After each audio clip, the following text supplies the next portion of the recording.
शादी के 18 साल बाद एक महिला के ऊपर आशिकी का ऐसा भूत सवार हुआ कि उसने अपने ही पति की गला दबा के हत्या कर दी। ये घटना है हरियाणा का एक जिला है यमुनानगर की।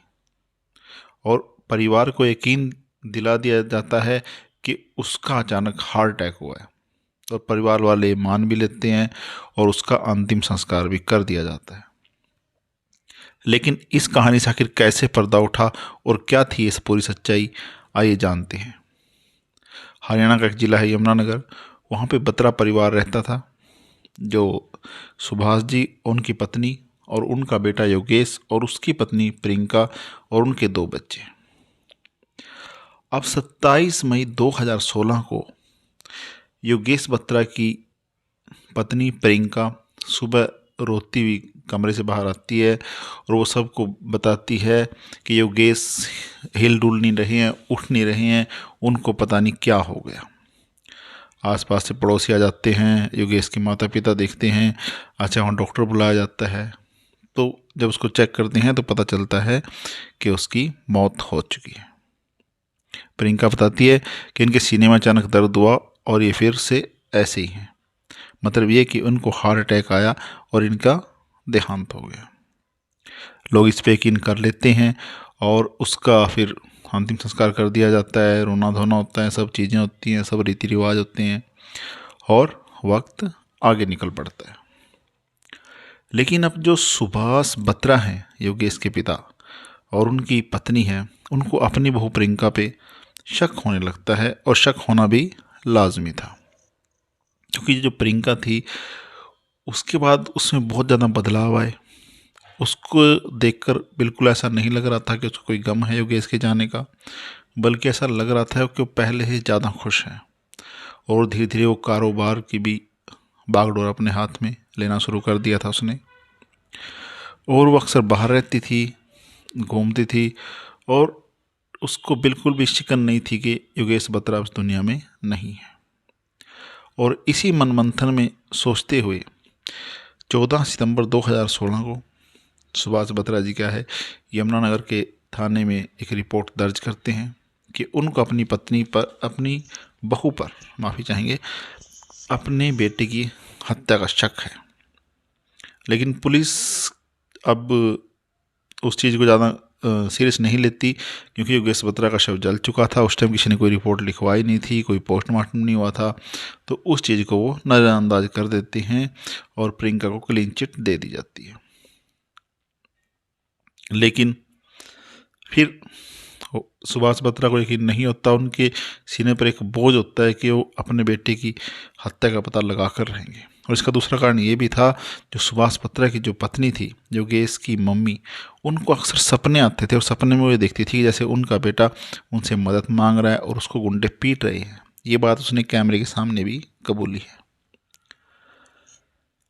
अब वो लोग क्या करते हैं कि जब पुलिस से उनका यकीन उठ चुका था और आसपास कुछ नहीं था, बुजुर्ग व्यक्ति थे, आखिरकार फिर वो एक प्राइवेट डिटेक्टिव हायर करते हैं, एक प्राइवेट जासूस, और वो उसको आप पूरी डिटेल दे देते हैं, अपने परिवार की, पत्नी की, बच्चों की, सब कुछ। और फिर डिटेक्टिव अपने काम पे लग जाता है और बहुत जल्द नतीजे सामने आ जाते हैं। जासूस से उनको पता चलता है कि उसकी जो बहू है, उसका जो है, जो जिम ट्रेनर है रोहित, उसके साथ वो काफ़ी क्लोज है। जासूस उनको कुछ ऐसी तस्वीरें भी देता है जिसमें वो दोनों काफ़ी क्लोज ऐसी हालत में होते हैं कि उनको देखने से लगता है कि जैसे वो पति पत्नी हो या बॉयफ्रेंड गर्लफ्रेंड हो। अब ये चीज़ उनको यकीन हो जाता है सुभाष बत्रा को कि हाँ, कहीं ना कहीं इन दोनों का ही उसके जो बेटे की हत्या में कोई योगदान रहा है। लेकिन प्राइवेट जासूस को तो इन्वेस्टिगेशन का कोई हक नहीं होता, वो प्रियंका को ना पूछ सकते हैं ना अरेस्ट कर सकते हैं। उसके बाद उनको सबूत दे देता है।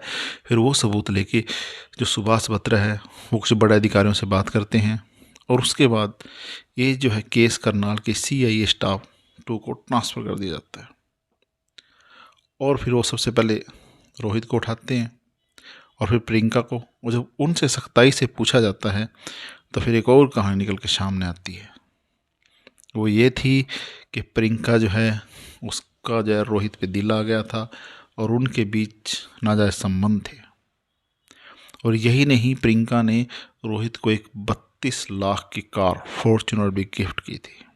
एक बड़ी अमाउंट थी 32 लाख, तो इसका पता भी योगेश बत्रा को लग चुका था। और इस बात को लेके उन मियाँ बीवी में अक्सर बहस होती थी। अब प्रियंका को अपने और रोहित के बीच में योगेश खटकने लगा था। उसने प्लान बनाया कि क्यों ना योगेश को रास्ते से हटा दिया जाए।